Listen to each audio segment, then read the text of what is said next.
Welcome to this comprehensive summary of Atomic Habits by James Clear.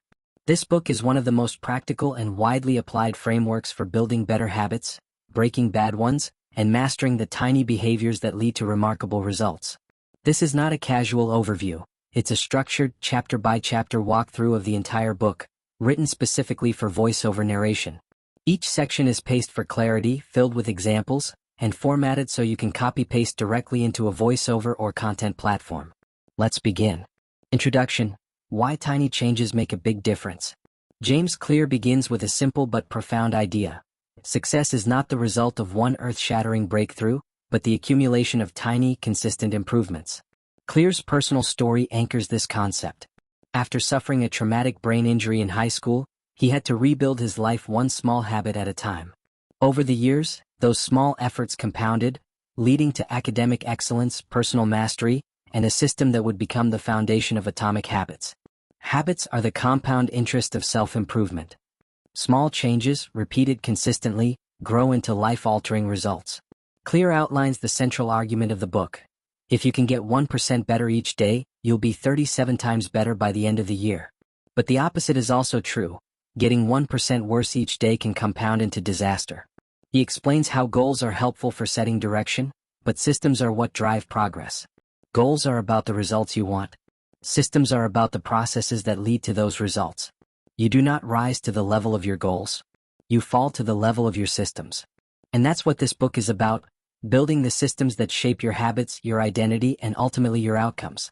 Chapter 1: The Surprising Power of Atomic Habits. This chapter sets the foundation for understanding why small habits matter. Clear introduces the concept of the plateau of latent potential. The idea that results do not always come right away. There's a phase where effort appears unrewarded and most people give up here. But breakthroughs happen once your habits cross this plateau. Complaining about not achieving success despite working hard is like complaining about an ice cube not melting when you heat it from 25 to 31 degrees. Progress isn't always visible until it hits a critical threshold. The message is simple: don't underestimate the power of consistency. Small habits matter because they compound. Bad habits compound too: stress, laziness, procrastination. So the sooner we master the fundamentals, the better. Green square takeaway: focus on getting just 1% better. Don't aim for massive change. Aim for consistent change. Chapter 2: How your habits shape your identity and vice versa. In this chapter, Clear makes one of his boldest claims. The ultimate form of habit change is identity change. Instead of focusing on outcomes, I want to lose weight, or processes, I will work out daily, focus on identity, I am the kind of person who doesn't miss workouts. Your behaviors are a reflection of your identity. Every action you take is a vote for the type of person you wish to become. The goal is not to read a book, the goal is to become a reader. The goal is not to run a marathon, the goal is to become a runner. When habits become tied to your identity, they become effortless. The reverse is also true. If you hold on to limiting beliefs like, I'm bad with money, or, I'm not a morning person, those identities will sabotage your progress, no matter what goals you set. The two-step process for identity-based habits is: decide the type of person you want to be. Prove it to yourself with small wins.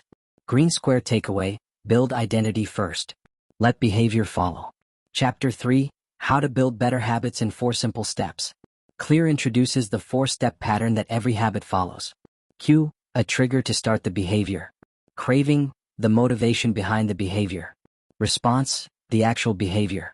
Reward: the satisfaction that comes from the behavior. This is the habit loop. For example, cue: you feel stressed. Craving: you want relief. Response: you scroll on social media. Reward: you feel distracted and less stressed. This cycle teaches your brain to repeat the pattern. Understanding this loop allows us to design better habits by manipulating the cues, cravings, responses, and rewards. This leads to the core of the book: the 4 laws of behavior change. Make it obvious. Make it attractive. Make it easy. Make it satisfying. These laws form the framework for all the upcoming chapters. Chapter 4: The Man Who Didn't Look Right. The first law: make it obvious. Clear opens the first law with a true story of a paramedic who sensed something was wrong with a patient, even though all the vital signs were normal. That subtle cue, unnoticeable to most, saved the patient's life. The point? Our brains are experts at picking up cues, whether we're conscious of them or not. These cues trigger our habits. Until you make the unconscious conscious, it will direct your life and you will call it fate. The first step to changing habits is to become aware of them. This is where a habit scorecard comes in. Write down everything you do in a day and note whether it's positive, negative, or neutral. You can't change what you don't track. Then, use implementation intentions to make your habits more obvious. An implementation intention is a simple formula. I will, behavior, and location. For example, I will study Spanish for 10 minutes at 7 a.m. in the kitchen. You can also use habit stacking. After I, current habit, I will, new habit. This pairs your new behavior with something automatic like brushing your teeth or brewing coffee. Green square takeaway, make the cues for good habits obvious and visible. Write them down. Stack them onto existing behaviors. Chapter 5, the best way to start a new habit. This chapter dives deeper into implementation intentions and habit stacking. Clear explains that most people fail to start new habits not because of laziness, but because they lack clarity. When and where will the habit occur? What will it look like? A vague goal, like, I want to work out more, fails because the brain doesn't know when to act. But I will go to the gym at 5 p.m. after work, gives your mind a cue. Habit stacking increases the likelihood of success because it links new habits to existing routines. For example, after I pour my morning coffee, I will meditate for 60 seconds. When repeated often enough, the routine becomes automatic. Green square takeaway, create a system by pairing habits and assigning time/place. This reduces decision fatigue and triggers automatic action. Chapter 6, motivation is overrated, environment often matters more. Clear argues that environment is a silent driver of behavior. We like to believe our habits are formed by motivation, but they're usually a product of context. Environment is the invisible hand that shapes human behavior. Want to eat healthy? Remove junk food from the house. Want to read more? Put books in every room. Want to practice your instrument? Keep it visible. The point is, if your environment is designed to support your habits, motivation becomes irrelevant. You don't need to feel like working out, your gym shoes are already at the door. Make the cues for good habits obvious and the cues for bad habits invisible. Green square takeaway, optimize your space for success. Your environment should work for you, not against you. Chapter 7, the secret to self-control. Self-control is not a long-term strategy. It works temporarily, but it fails when willpower runs low. Instead of relying on discipline, remove the temptation altogether. The best way to break a bad habit is to make it invisible. If you don't want to eat junk food, don't buy it. If you don't want to scroll social media, delete the app or log out. If you want to stop wasting time on your phone, keep it in another room. One of the most practical ways to eliminate a bad habit is to reduce exposure to the cue that causes it. The more you expose yourself to cues that trigger bad habits, the more likely you are to act on them. Takeaway, self-control is about avoiding temptation, not resisting it endlessly. Design your environment to eliminate bad cues. Chapter 8, how to make a habit irresistible, the second law, make it attractive. Clear begins the second law with a neuroscience lesson. Dopamine is not just released when we get a reward, it's also released in anticipation of the reward. This is critical. The craving, not the reward itself, powers the habit loop. The more attractive an opportunity is, the more likely it is to become habit-forming. To take advantage of this, Clear introduces the concept of temptation bundling. This is the practice of pairing an action you want to do with an action you need to do. For example, only listen to your favorite podcast while working out. Only watch Netflix while folding laundry. Only get your favorite snack while studying. Temptation bundling turns unattractive habits into irresistible ones by adding pleasure to the process. Green square takeaway, use cravings and anticipation to your advantage. Bundle temptation with discipline. Chapter 9, the role of family and friends in shaping your habits. We imitate three groups: the close, family and friends; the many, social norms; the powerful, people we admire. Humans are tribal. Belonging to a group where a behavior is normal is a strong motivator to adopt it yourself. One of the deepest human desires is to belong. And when belonging and behavior conflict, belonging usually wins. If you want to change your behavior, join a culture where your desired behavior is the norm. A gym, a reading club, a team, or a community, any group where your identity feels reinforced. Green square takeaway, surround yourself with people who live the habits you want to build. Social reinforcement matters. Chapter 10, how to find and fix the causes of your bad habits. All behavior is driven by a desire to solve a problem. The cue triggers a craving, which is the sense that something is missing. The habit is a solution to that craving. Clear explains that every habit solves a problem, even bad ones. Smoking solves stress. Overeating solves boredom. Checking your phone solves discomfort. The key is to reframe your habits. Don't say, I have to wake up early. Say, I get to start my day with clarity. Don't say, I need to go to the gym. Say, I'm building strength and energy. Reframing reduces resistance by changing how we perceive effort and reward. Green square takeaway, shift your mindset. Habits are solutions. Make your solutions healthier by changing how you frame them. Chapter 11. Walk slowly but never backward, the second law review. Clear wraps up the second law by reminding us that the most effective way to build habits is by making them attractive and aligning them with who we want to be. Use temptation bundling. Join the right tribe. Frame your habits positively. Don't try to force motivation. Design it into your environment and your routine. Green square takeaway, build habits that feel good. Motivation comes when your habits feel natural, rewarding, and connected to your sense of self. Chapter 12. The law of least effort, the third law. Make it easy. Clear opens the third law by reminding us that human behavior follows the path of least resistance. We naturally gravitate toward the option that requires the least amount of work. This is why we scroll social media instead of reading. It's easier. This is why we reheat processed food instead of cooking. It's faster. To make a habit stick, reduce the effort required to perform it. Use the environment to your advantage. If you want to read more, place a book on your pillow. If you want to practice guitar, keep it on a stand in the living room.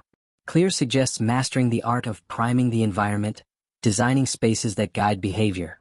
Green square takeaway, make your good habits frictionless. If it's easy, you'll do it more often. Chapter 13. How to stop procrastinating by using the 2-minute rule. This chapter is short but powerful. The 2-minute rule states, when you start a new habit, it should take less than 2 minutes to do. Want to build a journaling habit? Start by writing one sentence. Want to run every day? Start by tying your shoes. Clear says that standardizing before optimizing is key. Master the habit of showing up before you try to optimize results. Starting is the hardest part. The 2-minute rule eliminates that friction. Green square takeaway, downscale your habits. Make them so easy that you can't say no. Chapter 14. How to make good habits inevitable and bad habits impossible. Clear introduces the concept of commitment devices, actions that lock in future behavior and remove options for bad habits. Examples. Use automatic savings apps. Schedule workouts with a friend. Leave your credit card at home to avoid impulse purchases. He also talks about habit contracts, where you set rules for yourself and commit to consequences if you fail. The best way to change your future is to make it part of your present. Green square takeaway, use automation and accountability to enforce good habits. Eliminate the option to fail. Chapter 15. The cardinal rule of behavior change, third law review. This chapter is a summary of everything in Law 3. Make it easy. Clear reminds us, friction kills momentum. Reduce the steps between you and your desired habit. Embrace repetition over perfection. Use the 2-minute rule. Prime your environment. Habits are not a finish line to be crossed. They are a lifestyle to be lived. Takeaway, if you want to stick to a habit, make it effortless. The easier it is, the more automatic it becomes. Chapter 16. The fourth law of behavior change, make it satisfying. The fourth and final law is about reward. The behavior must be satisfying for it to stick. Clear emphasizes that humans repeat behaviors that are immediately rewarded and avoid behaviors that are immediately punished. What is immediately rewarded is repeated. What is immediately punished is avoided. The problem? Good habits often have delayed rewards, like getting fit, building wealth, or learning a language. Bad habits, on the other hand, often have immediate rewards, like eating junk food, watching TV, or scrolling Instagram. To make good habits satisfying, you need to engineer an immediate win, something you feel good about in the moment. Green square takeaway, immediate satisfaction makes habits stick. Find a way to reward yourself quickly after a good habit. Chapter 17. How to stick with good habits every day. Clear introduces habit tracking as a method of making habits satisfying and measurable. Visual cues like a calendar streak or a checklist create a sense of progress, which is psychologically rewarding. Don't break the chain. The mere act of recording a behavior, checking a box, writing it down, reinforces that you're the type of person who does the thing. Clear also suggests using this mantra, never miss twice. Missing once is human. Missing twice is the beginning of a new habit, a negative one. Green square takeaway: use visual reinforcement. Track your habits. Celebrate small wins. Chapter 18. The truth about talent, when genes matter and when they don't. This chapter tackles the role of biology and personality in habit formation. Yes, talent exists. Yes, we have different temperaments and strengths. But the key to long-term success is to align your habits with your natural inclinations. If you're extroverted, habits involving social interaction will stick more easily. If you're detail-oriented, habits that reward precision may suit you better. Genes do not determine your destiny. They determine your areas of opportunity. Success is not about doing what others do. It's about finding the version of your habits that fits your nature. Green square takeaway: customize your habits to match your personality. Play to your strengths. Chapter 19. The Goldilocks Rule: how to stay motivated in life and work. Clear introduces the Goldilocks Rule. Humans experience peak motivation when working on tasks that are just at the edge of their current ability. Not too hard, not too easy. Too easy? You get bored. Too hard? You get discouraged. Just right? You get into flow. The greatest threat to success is not failure but boredom. That's why many people abandon good habits. They stop being exciting. To stay motivated, adjust the difficulty. Add novelty. Mix it up. Takeaway: challenge yourself but don't overwhelm yourself. Growth happens just outside your comfort zone. Chapter 20. The Secret to Results That Last. The final chapter of Atomic Habits brings all the ideas together into one powerful truth. The key to lasting change is to focus on systems and identity, not goals. Clear argues that many people get stuck because they define success by the outcome, instead of by the process. They focus on the finish line, not the path. But real success isn't about hitting a goal once. It's about becoming the kind of person who lives that goal every day. The purpose of setting goals is to win the game. The purpose of building systems is to continue playing the game. Winners and losers often have the same goals. What sets them apart is the systems they follow. Instead of asking, "What do I want to achieve?" ask, "Who do I want to become?" Then let your habits prove it. Green square takeaway: long-term success isn't about goals. It's about building an identity and maintaining systems that support it for life. Conclusion: the Atomic Habits System. Final summary. James Clear ends the book with a simple but transformative idea. You do not rise to the level of your goals. You fall to the level of your systems. Here is the entire system in brief. Habits are the compound interest of self-improvement. Tiny changes lead to remarkable results if repeated consistently. Focus on identity, not outcomes. Decide who you want to become, then build habits to support that identity. All habits follow a feedback loop. Cue: craving, response, reward. The 4 laws of behavior change. Make it obvious. Make it attractive. Make it easy. Make it satisfying. To break a bad habit, invert the 4 laws. Make it invisible. Make it unattractive. Make it difficult. Make it unsatisfying. Design your environment. Your environment shapes behavior. Structure your surroundings for success. Use the 2-minute rule. Scale down habits so small they're impossible to resist. Track your habits. Use visual cues like streaks and calendars to stay motivated. Never miss twice. Mistakes happen. Don't let them become patterns. Review and refine. Don't coast. Upgrade your habits. Mastery requires reflection. Every action you take is a vote for the type of person you want to become. You're not chasing a goal. You're becoming someone new, one small habit at a time. Outro. That concludes this full summary of Atomic Habits by James Clear. This isn't just a book. It's a roadmap for real, lasting personal transformation. You don't need more motivation. You don't need to wait for inspiration. You need a system, one that's simple, sustainable, and identity-based. Start small. Start now. Build the life you want, one atomic habit at a time. If you enjoyed this breakdown, subscribe to the channel for more life-changing books, powerful insights, and systems for success. Thanks for watching. Until next time, stay consistent.